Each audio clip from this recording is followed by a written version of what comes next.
Hello friends, welcome back to my channel Simple Art Ideas. I hope you people are doing great and having great time. So today I am sharing one acrylic painting. It's a very beautiful one, a flower painting.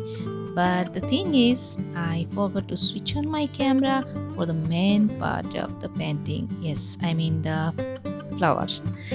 When I did the flowers, I don't know how by mistake I switch up the camera, and I'm really sorry about it, but I hope you enjoy the remaining process. The painting came out quite beautiful. I love it. I love flower paintings, and I have already uploaded many videos. I have flowers with pencil colors, acrylic, watercolors, and brush pens.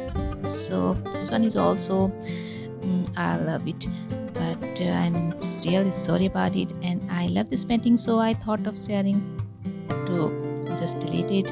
And I hope you are doing great, and thank you for being with me. And if you love this painting, please like and subscribe to my channel and stay with me, do some painting and enjoy your time.